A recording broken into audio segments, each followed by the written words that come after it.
Live. Welcome back, folks. This is House Corrections and Institutions Committee. It is Tuesday, January 27th. We are shifting gears. We're going to have a discussion on the sheriff transports, particularly for folks who are going from a correctional facility to court. Could be from court back to a correctional facility. I'm going to term this as Sheriff Transport, Prison Transport 101.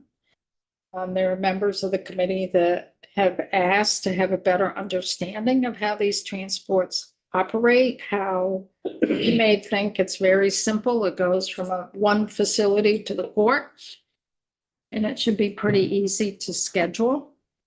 Should be pretty easy to transport folks back and forth. It's not. It's not. Some of us have been around this. So, some of us have been around this for a few years. I've done this 8 or 10 years.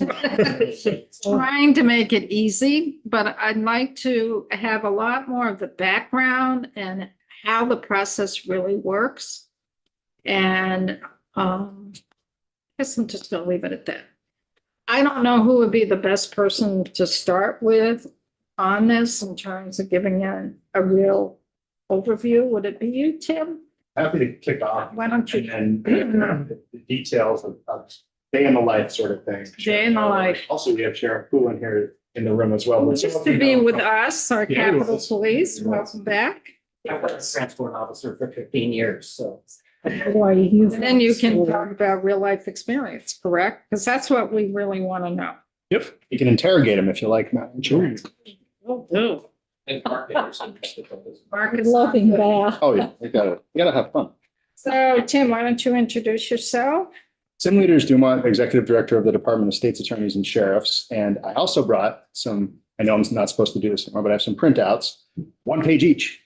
One is an example of the amount of time it takes to get from Chittenden to different facilities in the state. You can inverse that, right? If you're in Newport going to Chittenden, and Sheriff Harlow is from Orleans County, where the Newport facility is, and Mark Poulin is in the county without a facility, although I told him to reopen the backside of the building, but he refused. So, but anyway, different types of dynamics. So this piece of paper will just show you the time it takes to get from different facilities. It's on your website. Thank you, Tate, for doing it. Second piece is buried in some data I sent you. And it's just a snapshot of the number of transports we did the last completed fiscal year, FY 25, and I'll start on this side. So just a big snapshot. For the Department of State. Oh, yeah. Mhm. So they don't go to court in the court that's nearest to the facility that they are housed in? It will depend. It will depend on where DOC has located them. And oftentimes it will depend also on things like medical or mental health needs, that sort of thing. Obviously, there's only one female facility, but the daily DOC count that Jordan Pasha puts out for the Department of Corrections, that the DOC tells you the populations in each of the facilities. But just sort of stepping back for a second, why are state employees that work for our department working out of sheriff's offices at the county level? Well, we used to have county jails, and Sheriff Norris from Franklin County is, I think, the last person to operate a county jail. Now Senator Norris. 2007, I think, is the last time, Madam Chair, that a sheriff was operating a jail facility, or 2000. What's that? Addison. And Addison Sheriff Coons. So those were the last two, Addison County and Franklin. But now our detainees and our sentenced individuals are all in the same facilities together. Meaning those who have been convicted and those who are presumed innocent are in the same spaces. Let me stop you there. So the way corrections used to be set up until we went to a unified system in the 70s, so it was in the 70s, we had regional facilities and they were owned by the county and they were overseen by the sheriff. So sentenced folks were not housed in those facilities. They were housed at the state facility that was in Windsor. So once they were sentenced, they would leave that county lockup to go to the state facility, which was in Windsor. So if a detainee was housed at the Chittenden facility or housed at the Rutland facility. Not even the corrections, but if they were housed at the county jail in Chittenden County or the county jail in Windsor County or the county jail in Rutland County, the detainee, they weren't sentenced, they were being held at a county-owned facility that was overseen by the sheriff, which is usually pretty near the courthouse. So you didn't have to do a lot of travel. When we unified the system, in theory, Chittenden Regional Facility was a male facility. St. Johnsbury was regional, and Rutland was regional, and we had one in Woodstock that we leased from the state. That's where, in theory, we were going to hold the detainees. The sentence folks would go to Windsor and St. Albans. That was in theory. So again, you're getting into some transports there, but they're more localized. And over time, we have now meshed detainees with sentence folks so that our Rutland facility and our St. Johnsbury facility they tend to be more regional. There may be some sentence folks there as well, but they tend to be more regional. The Chittenden facility holds regional and sentence. The St. Albans facility holds those detainees and sentence. The Newport facility holds detainees and sentence, and the Springfield facility was purposely built to hold both because we didn't renew the lease in the Woodstock facility. So now we have a unified system. We don't have county government. We don't have county lockups for detainees. So that's kind of the history there. And it all started about the mid-70s, early to mid-70s.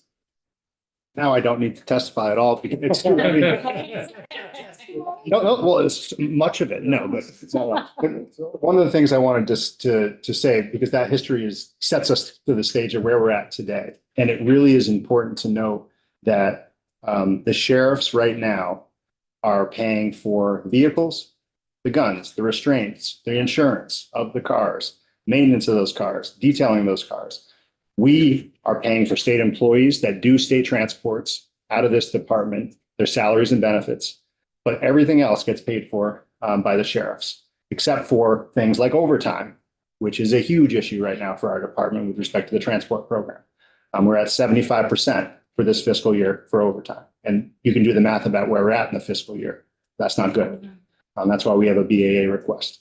In terms of what the program does and our emphasis, the job duties are set by our department for the transport deputies. However, the judges and the courts are really dictating the daily lives, setting the schedules, who is going to show up where at what court. And that's that back and forth. And that local relationship that our sheriffs and our transport teams have with court staff is the most important thing to the operation of our system. And both of these sheriffs are doing that work, and the sheriff on screen as well. In terms of that local relationship with the court staff, regardless of who the judge is, in terms of working things out. But the program moves, in the opinion of statute and practice, the highest risk individuals in the state. Every person that the program transports is either held for a crime of violence, life offense, held without bail, if you look in the daily count from DOC, or those who are a flight risk because they're being held on bail. Per se, the individuals that we're moving are not individuals where there's low risk involved. We have a pressure coming from the courts, the cases coming in, 19,000 criminal cases, 22,000 total cases. The last detainee count from yesterday, I didn't look at today's count, but 573 state detainees. There's 25 FTEs, full-time employees that do transports, 4 vacancies right now in our department, which is also related to the overtime. If you do the math, 600 detainees, 21 people on the roads, that's a ton of work for those individuals to do when you're thinking about speedy trial, presumption of innocence, and their ability to get in front of a judge. And one of the huge pressures we face is the competing needs. So we have a scheduled sentencing 3 months out. DOC is working on the PSI, and it's a felony case. The person's pleading out. They got to get to that sentencing. It's their last, it's their sentencing. Meanwhile, a drug bust happens, and we'll use Windsor as an example in White River Junction. 8 people get picked up. They need to be emergency arraigned the same day with the same number of staff. That turns into a huge competing pressure cooker of what are we going to do? So then our department really gets involved and the transport teams get involved. We're going to have to take, in terms of what each local team does, we're going to have to get a Chittenden County transport to bring one of the women down to White River. We're going to have to steal one of Mark's folks to go up to St. Jay to grab somebody. So we work as a team. And then we always have to think about how are we prioritizing our work in the field. In my opinion, you all know there's civil and family divisions. The criminal division is the primary focus of our department, cases where people are presumed innocent and their liberty interests are at stake. So I have had issues where judges have attempted to use our transport teams for civil and family cases. Those are cases that are important to our judicial system, but in terms of my emphasis and the job duties that I set at the department, people who are presumed innocent and detained who really interact with your jurisdiction are our primary focus. Some judges have not appreciated that I have informed them often through our local sheriffs that in that toss-up of civil case, family case, criminal case, the criminal case wins, in my opinion. It doesn't mean the other cases are not important. If you look at one of your sheets in terms of one of the major pressures to our system right now, and from the cost perspective, there's really two things. The between two facilities sheet, the one that from Chittenden to the different locations. Exactly. Okay. If you have an 8 a.m. hearing in Chittenden County and you need to go to Newport, that's a 4-hour situation. So you have to leave at 4 a.m. If you're a transport deputy, which will kick in for most folks overtime. Let's say we had bad weather like we had Sunday, Monday. So all day Sunday, I'm on the phone with Judge Zone and Terry Corsones about what are we doing? 2-hour delay, at least our folks are going to be driving in daylight hours in bad weather instead of dark hours in bad weather. But we had a 2-hour delay, took a lot of logistics to get that done, and we appreciate that coordination. But that is an overtime expense. We are also trying to move more cases more quickly through the system right now. Chittenden is an example. So we are trying to say no to almost no cases in the criminal division right now, which means that we're saying yes to long days for our transport teams. And if you look at that schedule, and we have this for every county, if you want to know how to get to and from your county, we have this sheet for every county. It's a fairly large document, so I use Chittenden as an example. And everyone has to go to Chittenden at some point because there's a female facility there. But that's a huge pressure. Overtime, moving cases, that criminal court backlog, and a very limited number of state staff. And we do 99.9% of the criminal transports, and probably 99.999%. There's maybe one that's happened from other agencies, but we are that. We are resourced to do that, but we don't have enough resources to do it all the time. So Tim, can I just interrupt? When a sheriff is doing a transport that picked up from a facility, is it just one sheriff in the vehicle or is there two? It sort of depends on the situation. Best practice would be 2, but we are not resourced for me to mandate 2 in every situation. Right now, Sheriff Poulin is doing large number of transports, and it's always 2 in the car from Washington County. And Sheriff Harlow can talk about the experience of what she's seen in talking with the other sheriffs as well. I have mandated that for female detainees, there needs to be 2 in the car. I did receive some pushback from that, but based on what's happened at the facility in Chittenden County, I think that we owe it to folks to make sure there's a witness in the vehicles coming in and out of that facility, and not just one-on-one. Another huge pressure that's historic in a way, and all the sheriffs can talk about this in much more detail than me, the loss of per diem workforce. So we have our state transport deputies. Those are state employees that work for our And department. how many of those again? State transport deputies, we have 25 FTEs, 21 are filled right now. Is that correct? And also, I should say, Lauren Clemens is here, our Director of Operations and Labor. And she will keep me honest if I'm off on any of the numbers. But we have 25 FTEs and we have some vacancies right now. The per diem workforce is what I call our peer county deputies. Oftentimes, historically, we're able to hire someone who still kept their law enforcement certification to come in and help when we had gaps. And just based on some numbers we ran, if you look at FY 2019, we used 10,000 hours of per diem. in the last completed fiscal year, we used 3,300. That means that we've lost 65% from our per diem workforce. That means there has been no additional bolstering up other than one unfunded position we received last year for the transport program. All of it has remained with that state employee workforce, meaning there isn't a per diem group generally that's filling the gaps. Those per diem folks used to fill the gaps when we used to have a larger per diem workforce. And that could have been as simple as our transport team is on the road right now. The judge wants someone brought in an emergency basis, and we would call the per diem folks to come in and make that transport happen. So that's a pressure on the system. And it also is added to our overtime as well, because we have the same group of people doing more work. And we're dealing with 14 presiding judges in the 14 counties who set the tone, schedule, and pace with their judicial staff. I wanted to say some good news, despite a lot of pressures right now, is in about half of the courts, our sheriffs are either in discussion or have completed some discussions with block scheduling. If you look on the sheet, the Chittenden sheet, you'll see we provided recommendations. The only time we recommend an 8 a.m. hearing is the Chittenden facility to the Chittenden courthouse, because it's not that far away. Probably say the same for Orleans as well, to their facility. But other than that, it's better for the defendant and the system and the courts, everyone involved, to have certainty of basically 10 a.m. to 2 p.m. That means you're not showing up shackled at 8 a.m. after having been strip searched, having gotten out of your cell all day in the car, and waiting all day for your turn.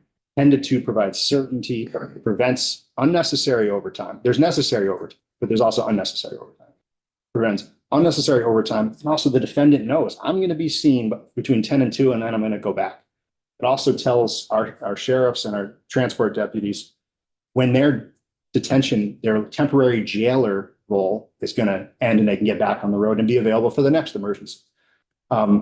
So Windham County has come to an agreement, which is very helpful because it's the most trials in the state, with a block scheduling program.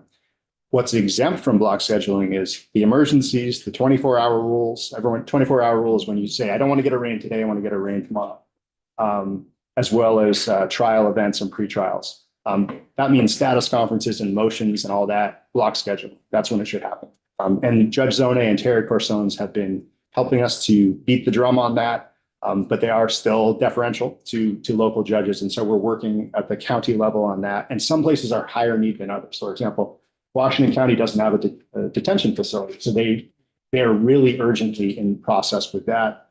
Orleans does have a facility. So it's less important there in terms of best practice.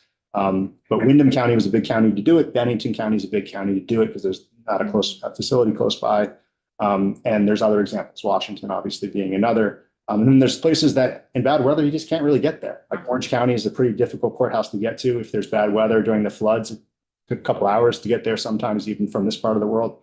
So we're trying our best on that front. We'll keep you abreast of the progress on block scheduling. And also at some point, Sheriff Poulin and Sheriff Harlow can talk to you about some of the historical difficulties. We've got a judge who's willing to help us on this. And then that judge rotates out and we start from scratch in terms of how to do things. Which is a part of our system. But Judge Zone, Terry Corsones, and I should mention Lori Canty as well, court operations, have been partners. Another piece of good news for the future, when we have competing transport, I think I've joked that I almost got held in contempt in a certain county because I told the judge that the criminal transports are more important. We've come up with a solution so that I don't find myself in that position as much. With Administrative Order 18, this is how we used to resolve lawyer conflicts. I'm in too many courthouses at once. I need help. The judge needs to tell me where I can go. We're going to do the same for transports. So if Sheriff Poulin and Sheriff Harlow are trying to figure out, we got a PCR hearing, which I think should be handled by a different agency, but I'll leave that for a different day. PCR. Post-conviction relief hearing, and we have a bunch of criminal transports and their competing needs on the same day. We now have the ability to send a note, a request to Chief Superior Court Judge Zone to resolve which one gets priority. So they make the call, separation of powers remain intact, and they decide where the transport goes. We hope not to use that much, and we actually hope that the order just put in place by the Supreme Court will send a message to judges and also internal actors, including in our department at times, that if we need to, we'll exercise that and get myself, the Chief Superior Court Judge, and the sheriff involved. But we hope not to exercise that a whole lot. It's a stopgap. in part because of limitation on resources and transport staff. But it's basically too many places to go at once. You tell us where to go. Because we don't have 50 transport deputies. Sheriff Anderson was downstairs last week and said we needed 56 state transport deputies. I agree. Right now we have 25. So we need to work with the resources that we have. I also posted on your website a memo that I will let you read. It's only a few paragraphs long concerning Title 24. Title 24 lists a whole bunch of entities that can perform transports under Section 296 of Title 24. It includes every law enforcement officer in the state. It includes constables, even if they're not certified. It includes sheriffs, even if they're not certified. It's only one of those right now. And it includes every deputy sheriff and the Department of Corrections. Right now, criminal transports are basically solely on us. But in every transport order that I've seen, it lists the whole list. And so when we are feeling pressure, if the state is not going to provide more resources, more overtime, more state transport deputies, then that whole list needs to become involved. And this goes again to a solution base. In Chittenden County right now, we've engaged with the governor's office and Vermont Emergency Management. When our state transport deputies say they are too busy, we technically right now, at least until February in the accountability docket, which we hope extends in many ways, Vermont Emergency Management will send out a note and other law enforcement agencies will respond with, I can help with that transport. That is potentially a path for the future across the state in terms of when we are at capacity, what we can do to have existing resources move people around, because it is not fair to defendants for us to say no to their transports, but we are having to do that at times. It is also unfair to the system and to taxpayers for detained individuals to meet their attorneys for the first time in court after they've been detained for 3 weeks. Just not a huge problem. It does happen. That's also because of the workload on defense counsel as well, which I want to recognize. So it's not necessarily on those defense attorneys, but it is something that we observe that does happen occasionally. That's the first time they've met when we do the transport. And, historically, 4,035 transports the last full calendar fiscal year may not seem like a lot for people that have been involved in the system actually for a long time. But when it's only being performed by state transport deputies, that's where a lot of my concern lies. And we hope to continue to have good interactions with the courts on controlling some of the intangibles, scheduling, that sort of thing. I was very encouraged, by the way. I talked with Stephanie Galvin on the way in, our budget analyst for the governor's office. And we said, we're going in to talk about transports. And she said, how's it going with block schedule? So first of all, that's a great budget analyst that understands pressure for us. But second, I think it's not just a financial measure for us. It's a good practice for defendants to know when they're going to be seen by the judge. I've unfortunately witnessed people wait 8 to 9 hours in detention at a courthouse and not be seen. It's not every instance, but every time we do that, it's not okay. So that was really it for me. There's a lot of data I sent online, and I want to emphasize we're at 75% of our overtime that we have budgeted this year. We have a BAA request that will help, and we hope that moves forward. And the overtime budget right now is sort of like Pac-Man eating the rest of our budget in terms of our ability to hire for our vacancies. If we can relieve some of that pressure, and we're in conversations with appropriations right now, that'll open up our ability to hire for those vacancies, because if we have less people, the overtime budget only increases because we have less people doing more work. So please know if you ever get arrested for contempt, we all come to visit. Might need some bail. So Tim, I'm looking at this chart and, the amount of time on the road is 1 block, and then the time for the hearings. But I got 2 questions. It takes longer than that for the sheriff doing the transport, because they have to get to the facility, they have to work with booking, right? So it's not like if, again, Chittenden, that the person has to go down and say to Rutland. It's These are best case scenarios. It's not just the 3.5 hour block one way. That's one way. Because the sheriff has to get to the facility first. And how long do they usually stay at the facility? That will depend on what each individual facility does. And also, we have been surprised at times and not had the people at the facilities where we thought that they were, but we are working to improve some of those issues as well. And also historically, and I should say this because I know Haley and I have talked about it a lot, and as well as the prior and current commissioner, DOC used to move people because they had more capacity between facilities for an upcoming hearing. They need about 2 weeks notice now to do that. And sometimes we just can't. They don't have the space. So then the person gets in the vehicle, then you have that drive time. Yes. Now you've got the block scheduling, which you hope stays. What happens to that sheriff during that time? Do they leave? In most instances, they are the jailer at the courthouse. In Washington County, where I practiced extensively, the 2 transport deputies for a person being held without bail, for example, would stay in the courtroom with the individual during their hearing and would essentially monitor them when they were in detention at the courthouse. Yeah, but they're with the person the whole time. I mean, they figure out creative ways to use the facilities, et cetera, when they need to, but they, which Sheriff Poulin and Sheriff Harlow can detail. But they stay with the people all day, and they spend a lot of time together. Yeah. And then if they stay with the block scheduling, sometimes they don't. So then that goes later in the day, which they then get back to the facility later. How long do they have to stay at the facility to drop the person off? Is it just you open the door and let them in? No, there's a That's the whole process. Yeah. Hey, we're here. Here he is. Bye. Yeah. Yeah, and we do have a great partnership with DOC in terms of how that exchange works. And a lot of our folks are really familiar with the DOC staff that help with those transfers. Another thing, right? Clothing is sort of a thing. People ask this question all the time, but occasionally defense attorneys and family members try to bring clothing for people at the courthouses because of the presumption of innocence at a trial, and you don't want to be in the jumpsuit.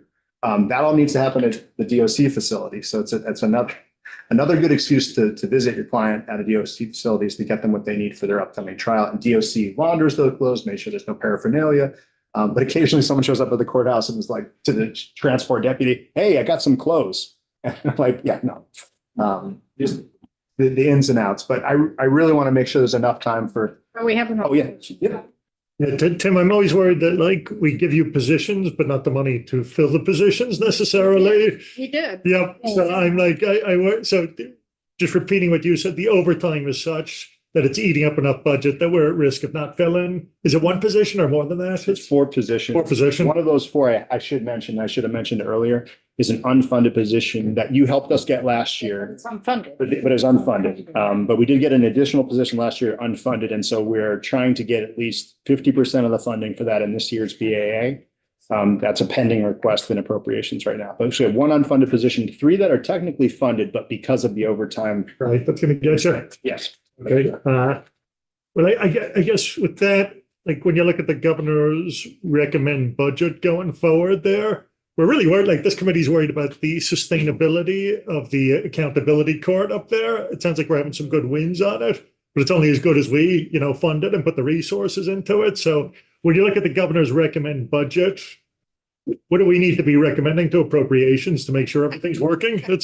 Yeah, and we're still trying to figure out a little. I mean, one of the things that's interesting is this is still a fairly affordable program for taxpayers because of the reasons I said with the subsidy that the sheriffs provide. They use their private contracts, let's say with Pike Industries, to pay for the cars that then the state of Vermont relies on to transport people. So it's still it's a very good deal, but it's the things that we pay for: salary, benefits, overtime, and some other incidentals like postage. But we really I need to think a little bit more about what it is, because if you just give us more positions and not enough overtime, I'll be right back here. It needs to be both. When when there's new positions and the cost of healthcare going up. I mean, when you look at hiring someone now, we're competing with municipal agencies that give large bonuses, and we are state government. That's not something that we do on the front end. I mean, we don't have the flexibility of a select board or say, hey, we need to hire a new experienced detective in this city. We don't have that ability. We're competing with other state law enforcement agencies, and we're competing with other types of jobs where they can use the skills. So that's hard. And we have to get people through the academy as well. Level 2 is only a few weeks. Level 3, which is a more ideal situation, is much longer. in 17, 18 weeks. So by the time you've hired someone, you don't have them immediately if it's a recruit as well.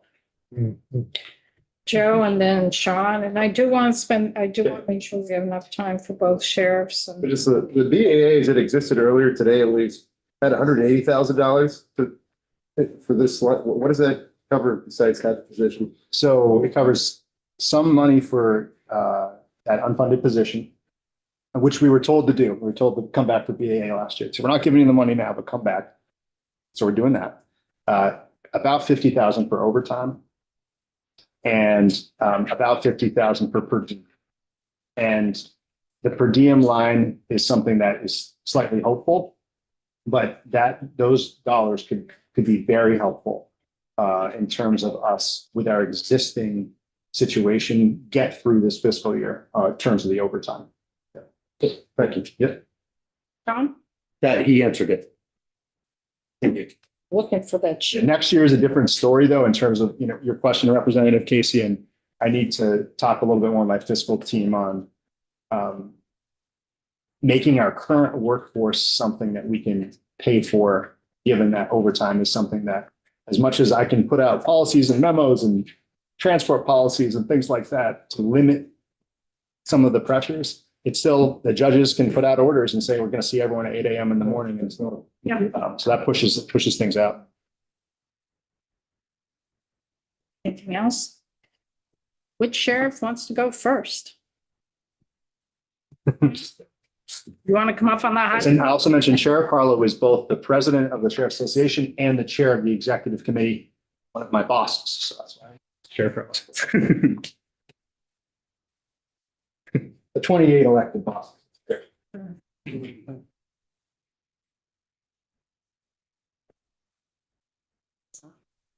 Absolutely.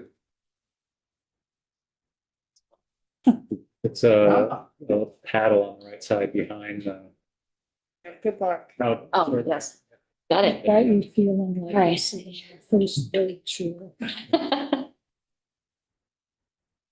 Thank you, Madam Chair. Welcome. If you could just identify yourself for the record. Yes, my name is Jennifer Harlow, Sheriff of Orleans County, and as Tim just said, I'm currently the president of the Vermont Sheriff's Association.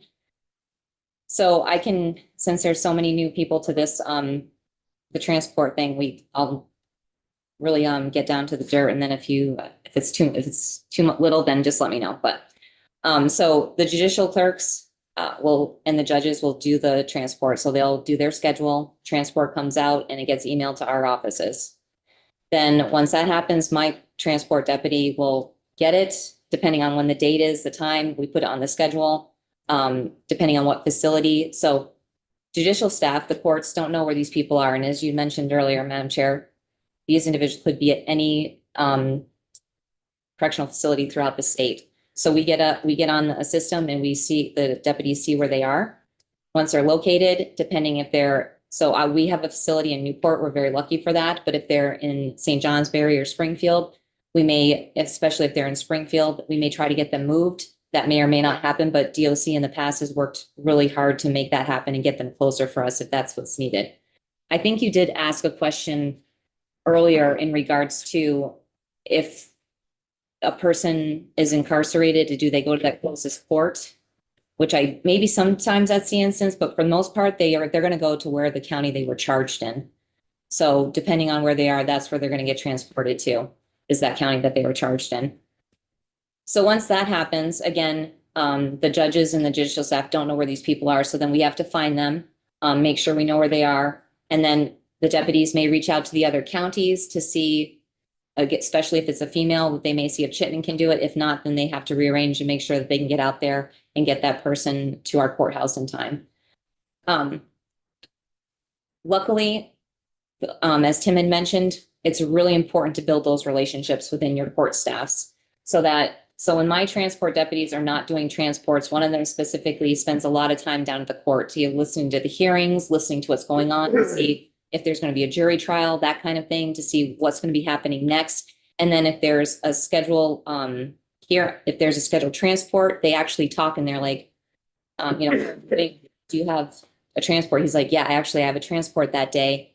Let me see if I can reach out to another agency, see if they can help out. If they can't, and then they may move that hearing to another day to accommodate that so that we can all work together. So we're very lucky in our county. Not all counties have that good working relationship, but we try really hard to. As far as the block scheduling, very important for different agencies throughout our state to have that. Again, mine is not as necessary at this point in time because we're literally 10 minutes down the road. But my guys do have to get up fairly early. They usually start at 7:30 if they need to be there at 8 because they have to get there, make sure that then nothing's going on. Like you had asked, how long are they at the facility? That could really determine. Our facilities are really great. They know that these people are coming to get the transport, so they try to have them ready, try to have them up, but there's a lot of things that are unforeseen. Sometimes that individual may have had to go for a medical emergency, so they're not at the facility. Sometimes they're moved, which doesn't usually happen, but in some cases it has happened. So they go there and the person's not there.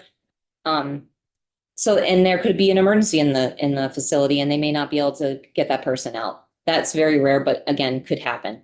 So I would say 20 minutes to half an hour there maybe at the facility. That means getting all the leg irons on, all that kind of preparing them, getting them in and then out the door.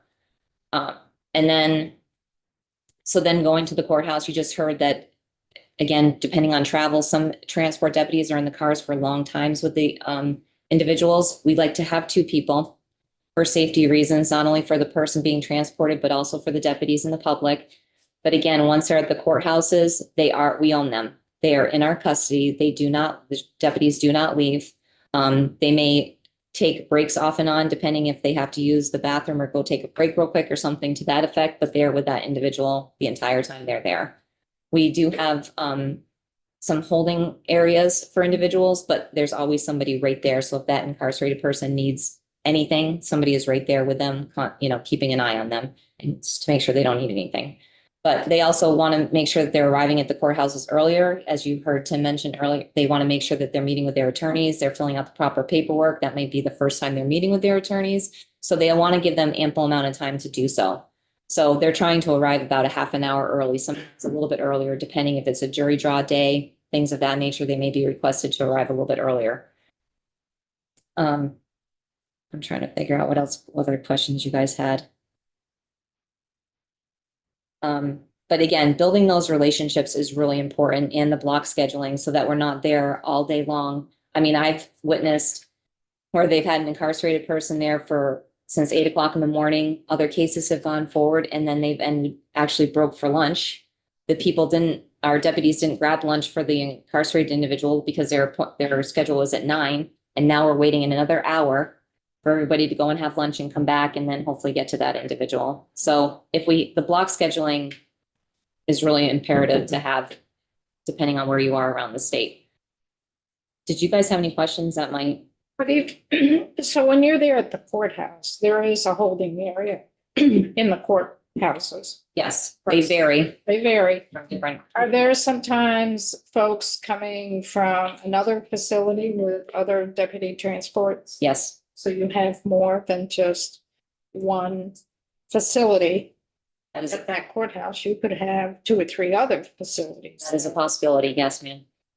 and other sheriffs as well. And they're Yes. responsible for that person. Correct.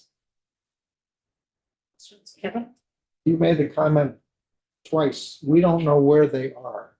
That sort of blows my mind. I don't understand how we don't know where an individual who's incarcerated is. I didn't mean it in that sense, sir, that we don't know where they are. I meant that the judicial staff and the judges do not know where they are located in the state, What facility? what facility they're at. What facility they're in. So then we I get, understand that. so then we, How do they not know that? The They would system- know. They don't. It's DOC. They don't. it's not, yeah, it's not They their don't know. worry to figure out where they are.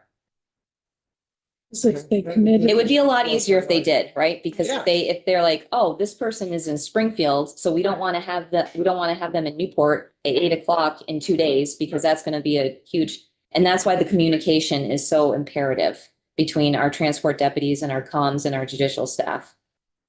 Once again, I'm just hung up on that we are so archaic that our systems don't literally know where these people are all the time. I would think that you should be able to go in and key. it. Our That's what I IT don't understand. systems don't talk to each other. I understand. That's why I asked the question. So, Right. okay. And we have individuals that need to be moved because of things that are happening inside the facilities, and they can't be with certain people, and that's where they may be with other in certain areas of the state, which also may make it difficult for DOC or us to move them closer, especially around trial times and things of that nature. So there's a lot of moving parts. But someone has to authorize the movement of that person. Yes. So when that happens, in my mind, in a perfect world, the system would be told so that anybody that needs to know would know.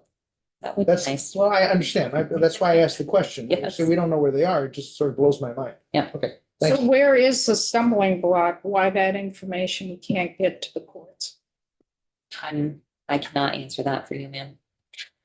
Well, So I guess building off of those two questions, I would just be curious in your assessment, why do the sheriffs facilitate the transport between the judiciary, the courthouses, and DOC? Why have you guys been selected or elected? I don't know which term we want to use, but why have you guys been chosen to take over that responsibility? And is that something that you foresee continuing in the future without problem? Yeah. So. Tim, Did you want to wanna answer weigh in? that? Yeah. Incredible physical force called inertia. I mean, Nobody else will do it. well, and I think, it's once you create a system, even though the county jail system went away, you got the history first thing. The who does it didn't, Tim Leaders-Dumont for the records. The who did it didn't stop. And so if you were to create the system today, and I'm saying this, pretend I'm not the executive director of this department, if you were to create the system today, there would be law enforcement officers that work for the Department of Corrections that would go to and from DOC and to the facilities.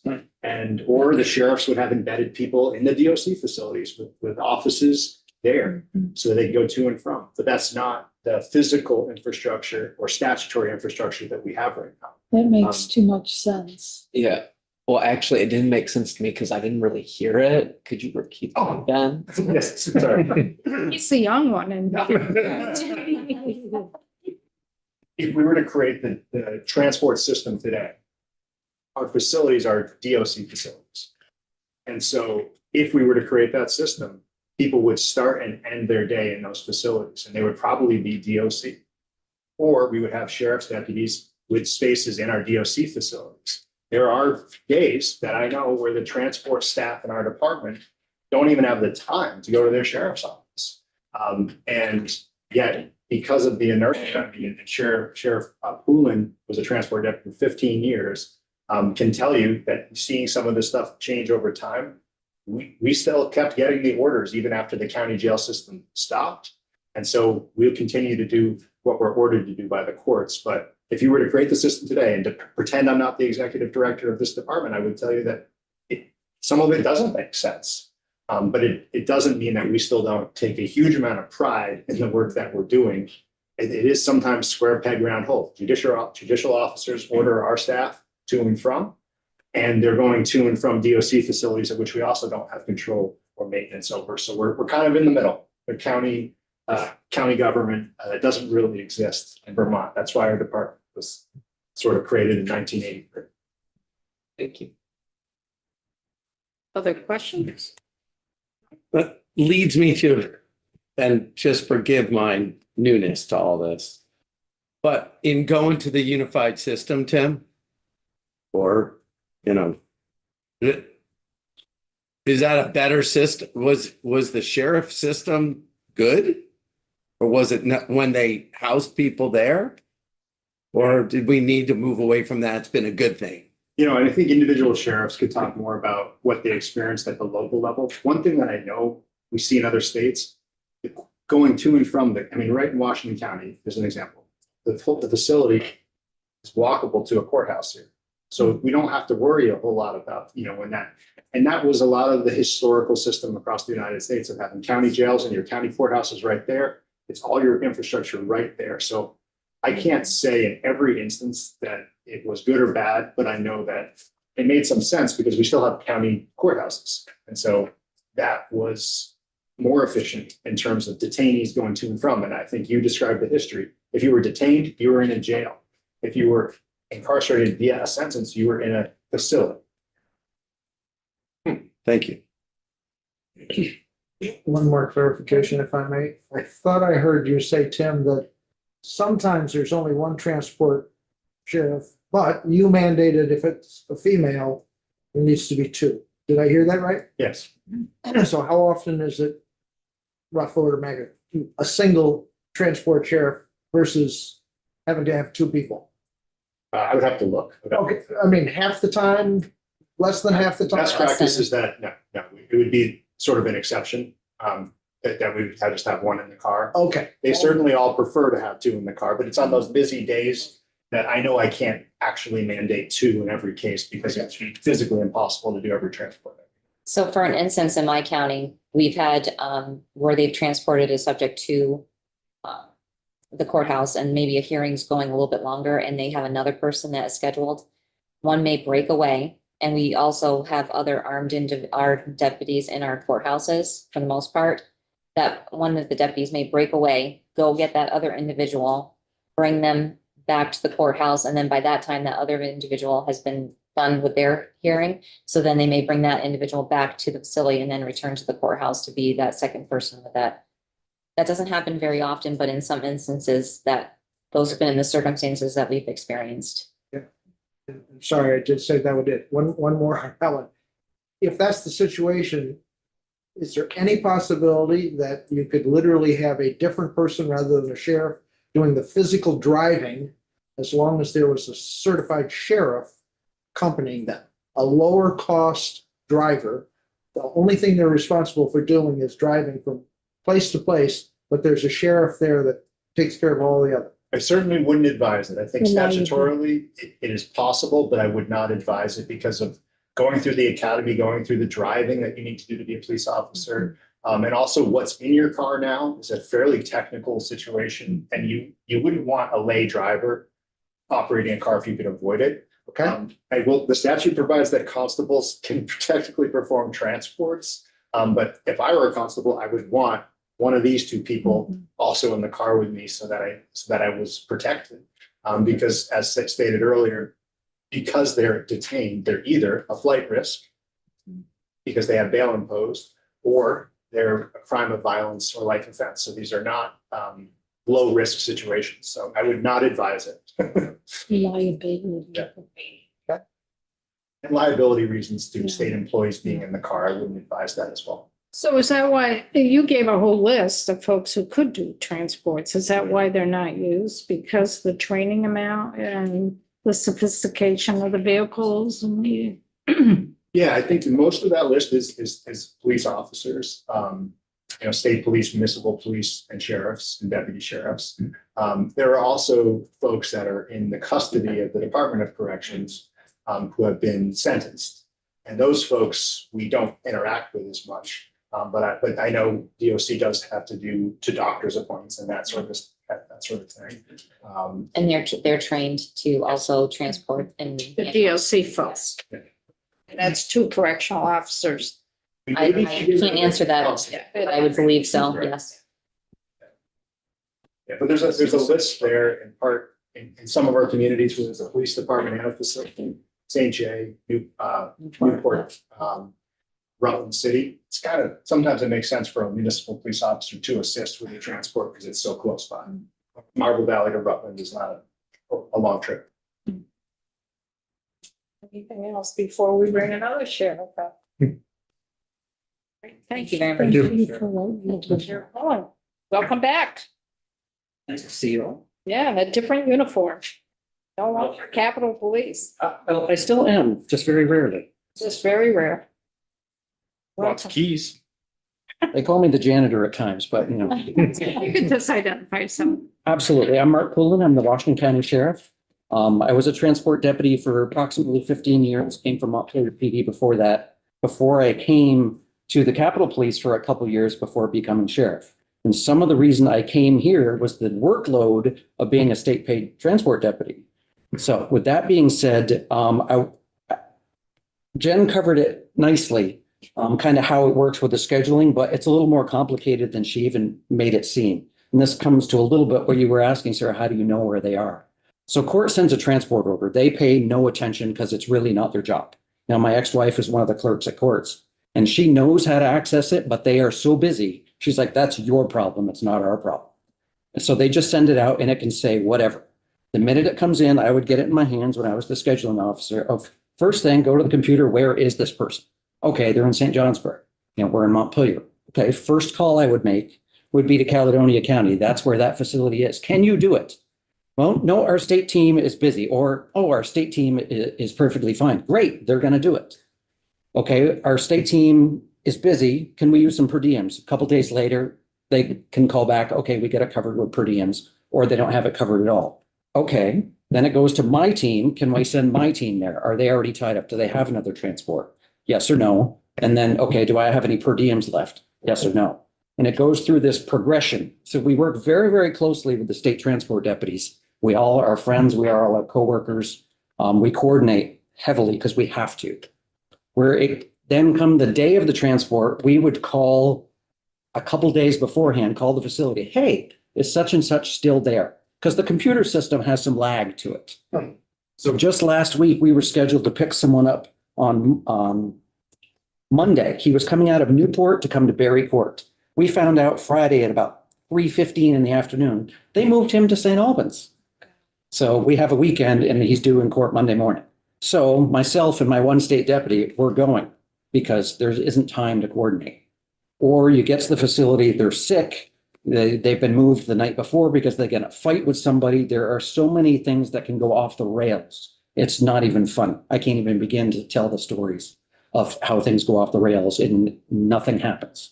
The flip side is a lot of times these hearings are scheduled. We do all this coordination, all this work, which can take hours or sometimes days. And then the day before the hearing, oh, it's been canceled. So all that work, all that time for nothing. And then they reschedule it for 3 days later. And the whole process has to start over again. And that happens frequently of just wash, rinse, repeat. So it's very complex and sometimes it's not very successful, but we do a very good job trying to coordinate as best you can. So something else that hasn't been mentioned, extraditions. So currently the state transport deputies and the sheriffs are the only ones that do extraditions. Somebody is on probation, somebody is charged with something, they run away to Florida. I've been to Florida a couple times on this. So they get picked up on the warrant, they need to be brought back. The only people that do that are sheriffs or sheriff's deputies, period.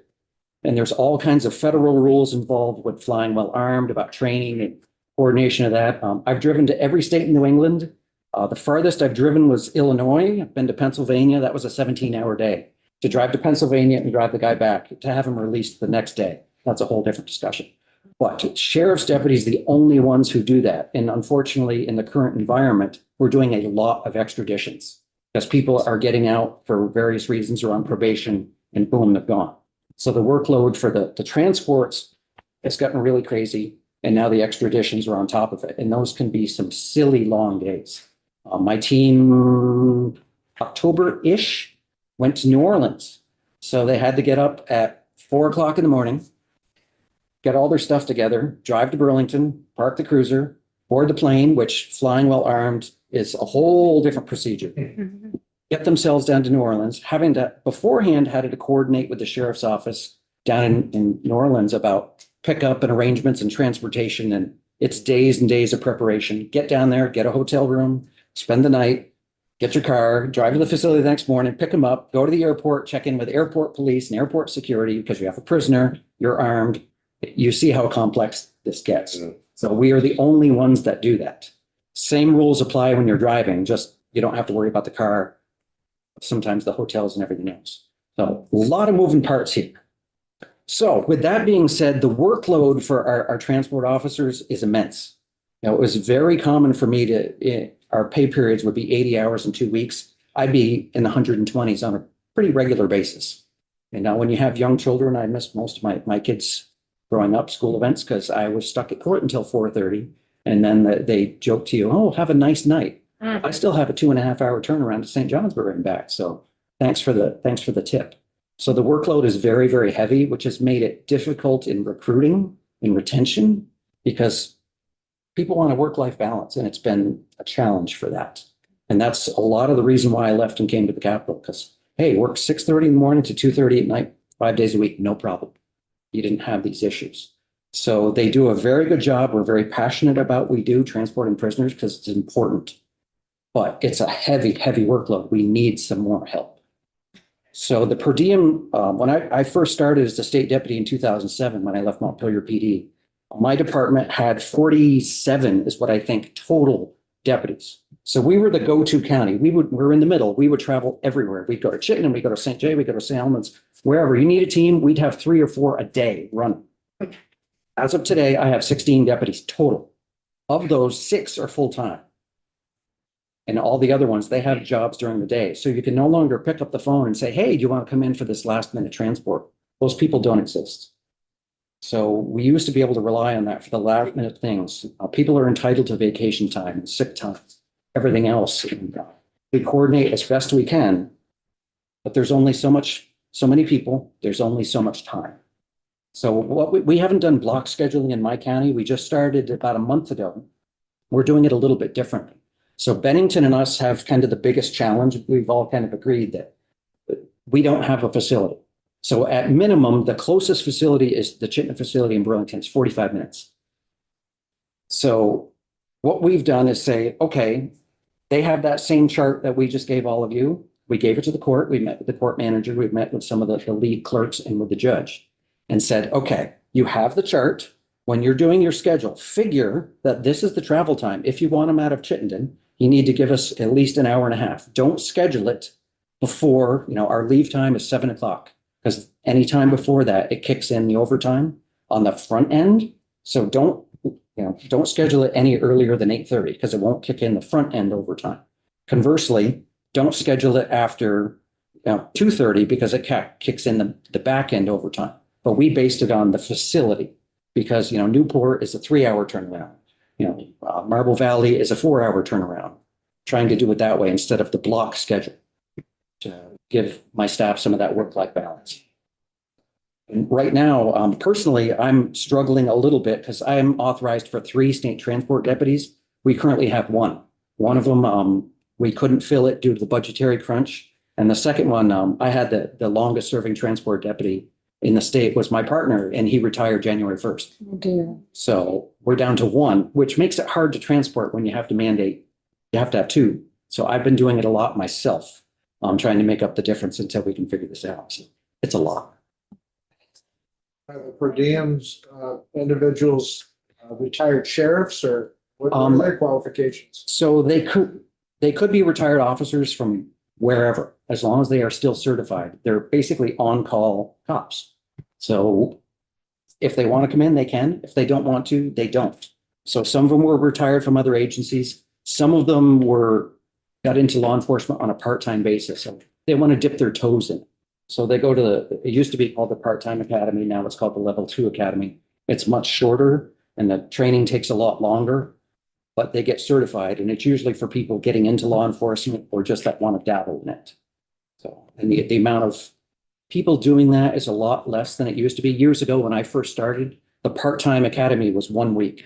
Now it's 3 weeks. And there's all kinds of additional training tacked onto that. So when it was 1 week, it was really easy for somebody that had a real job to take a week of vacation to go to the academy and then do their other training. Now that it's 3 weeks, that doesn't really happen because who has that kind of time?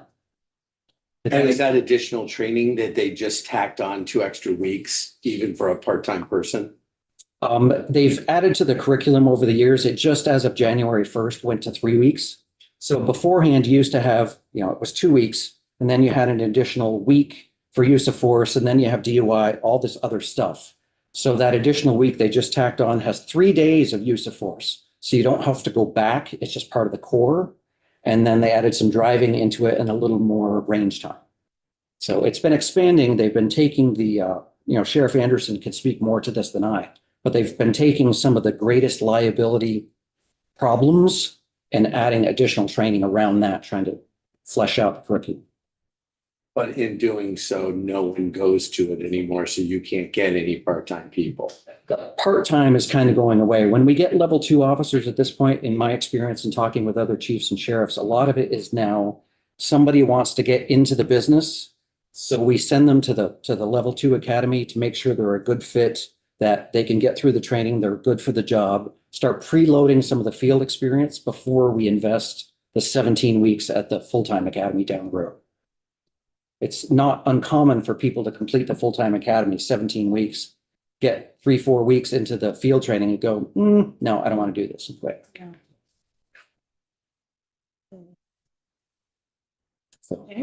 So, unless I heard you wrong, did you say your department not that long ago has 48 or 45, whatever people, and now it's like 16 or something? Correct.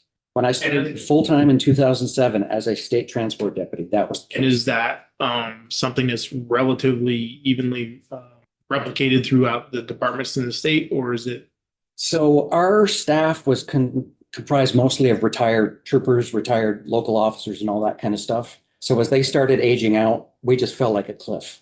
Orange County has had similar issues due to similar things. They had some other stuff going on.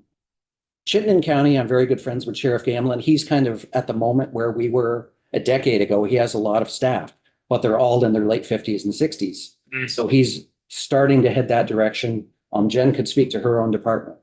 Ours has been one of the worst. And like I said, we were the go-to for transport statewide because we had so many people. It was not unusual for me to have 4 teams a day running around. And now you can barely make one. Sorry, just want to make a quick comment. It's regarding per diems and retired law enforcement. People now that are getting out of law enforcement have no desire to come back into it. Yeah. So we're losing those very valuable skills, knowledge, and everything. Just they're done. And that's because of culture, right? Because of culture or because of other things? I would say largely it has to do with their Culture kind of. Just like the teaching profession, they don't want to go back either.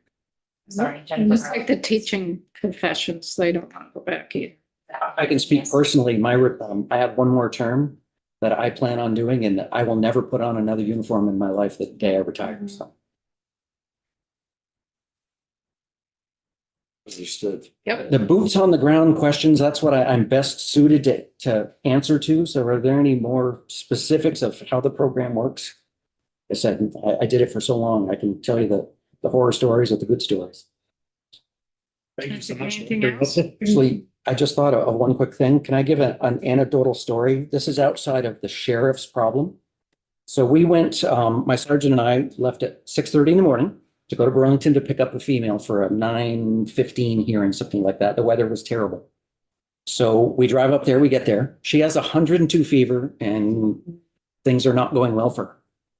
So court is not open yet. So we basically, do you really want to go? She's like, absolutely not. Please let me die. Okay, we'll call the court and take care of things. Again, 9:15 hearing thing. So we leave, get cell phones back on. I call the court manager and say, hey, she's not coming. Okay, thanks for letting us know. At 11:30, I get a call from the court. Where's the prisoner? What do you mean? I'm not bagging on the court manager at all. She hadn't passed along the message, but nobody in the court had noticed that the person who's supposed to be there for a 9:15 hearing hadn't noticed for more than 2 hours that she wasn't even there first thing on a Monday morning. So our job is being driven largely by the judiciary. We have no control on what goes on in that building. And it's adversely affecting our budget because we are told to be here at this time and we do so. And then our time is wasted. When you say wasted, do you get compensated for mileage and per diem things when something like that happens? So the staff, if it's a state deputy, their salary is covered by the state. If it's a per diem deputy, we get a dollar figure per hour, which depending on which officer that is, if I send certain officers, that fee does not cover their wages and benefits and everything because they make more than that. So it depends on their circumstances. The hard part is the vehicles. I just ordered 2 cruisers a couple weeks ago. Fully outfitted, they cost about 70 grand each. So the 72 cents a mile we get to go back and forth to St. Jay, and then it sits all day for 8 hours doing nothing.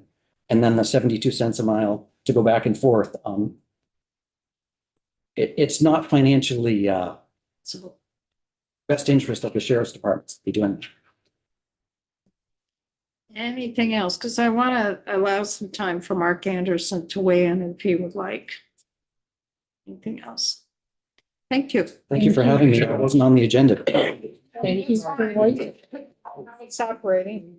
So Sheriff Anderson is from Wyndham County and used to be head of the Chiefs Association, the Sheriff's Association. So welcome. I know you weren't scheduled, but you were going to be watching on YouTube, willing to offer some backup. Feel free. We've got a few more minutes. Feel free to offer any thoughts or insights. And if you could just identify yourself for the record. Of course. Thank you, Madam Chair Committee. My name is Mark Anderson. I am the Sheriff of Wyndham County, and I am the past president of the Vermont Sheriff's Association. I did not come today to present any testimony except if it was needed, which it sounds like you have heard quite a bit. I'm happy to respond to questions. I'll tell one story of my own just based off the questions I've heard already. Why, oh, why would we transport with less than two? General rule of thumb, you do want to have a 2-to-1 ratio of transport officers to incarcerated individuals, regardless of status. If it is a detainer versus a fugitive versus a sentenced individual, whatever. There's officer safety reasons. There's reasons for all of that. And so why would we not do that? My county hosts the Brattleboro Retreat, where state incarcerated people with mental health illnesses, whatever, orders of non-hospitalization, orders of hospitalization, a variety of things that have justice-involved people who also have mental health treatment statuses undergoing.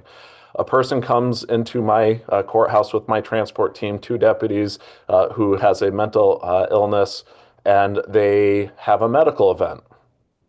Now I need to send somebody with this incarcerated person to the Brattleboro Memorial Hospital while we're also dealing with anybody who's also at the courthouse who also needs to see the court. So very quickly, we go from having a transport team to having 2 transport deputies going in 2 different directions for things that just evolved.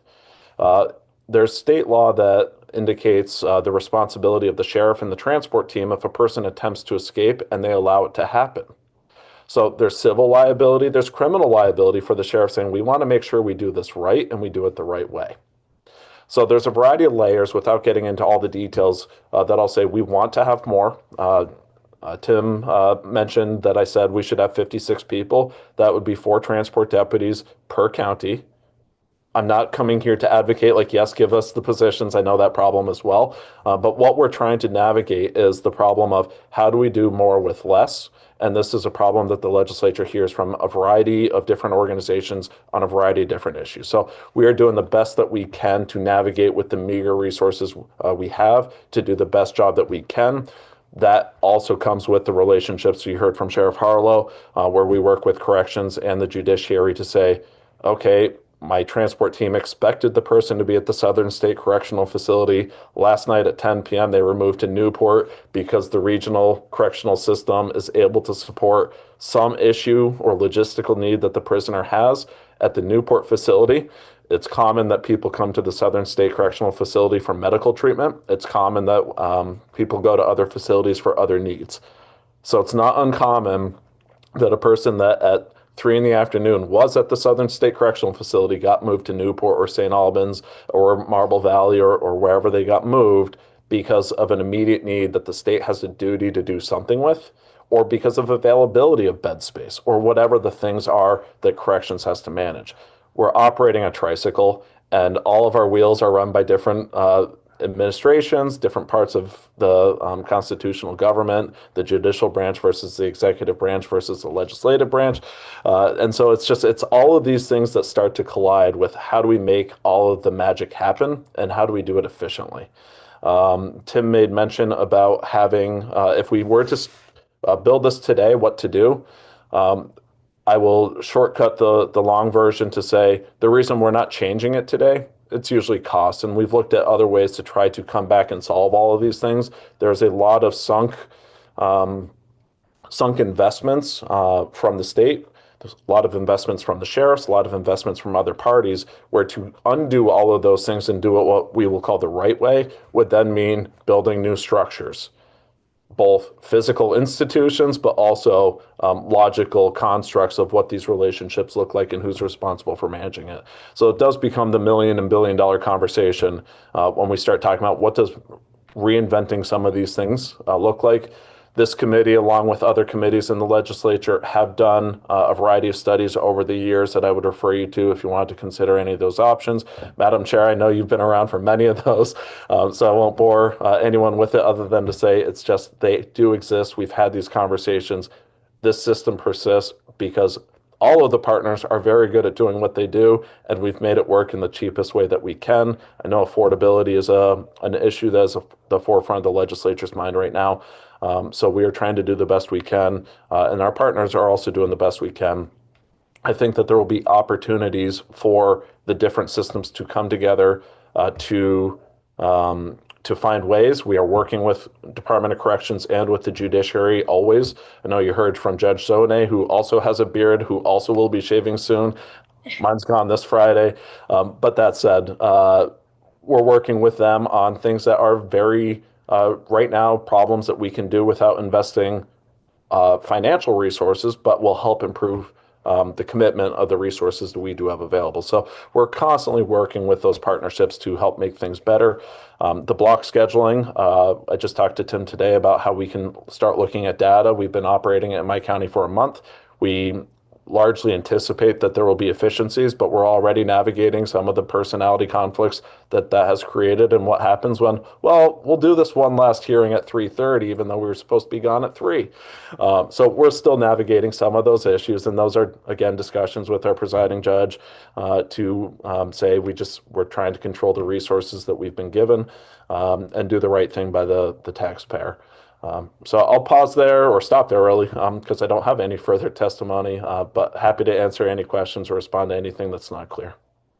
Thank you so much, Thank you. Mark. Thank you. Any questions? Comments, thoughts? Appreciate it. It's all really helpful. It's very helpful. I want to thank you for weighing in, and I want to thank the sheriffs for coming off your job today to come in. I know the committee members were interested in kind of knowing what the process was. And the best way to learn it is from folks who are actually doing it. So I want to thank you all. Really appreciate it. Don't know where we're going to go with this, but I'm sure it's going to bring on some conversation among the members. Anything else from folks? Thank you. Thank you all. Thank you, Mark. Thank you. Thank you, committee. Great to see you. Yes. So we're done with this for today. Our committee is done for today. And We're on 8:30. We're on 4:30. you're on what duty? 8:30. We're on 8:30. I was just looking at the schedule. And the repro group is meeting tomorrow morning, but we're here at 8:30. We've shifted to 8:30. I think we're Thursday, share repo. Is it Thursday? I believe so. Thursday, yes. So we're here Thursday, tomorrow morning at 8:30. Also, we're on the floor at 3:30. That's good or bad? Yeah, I thought we were going to 1. What's this 3:30? Okay. Very good. Chairs didn't want it, they just felt it gets in too much to committee time. Okay. So anyway, 8:30 tomorrow morning.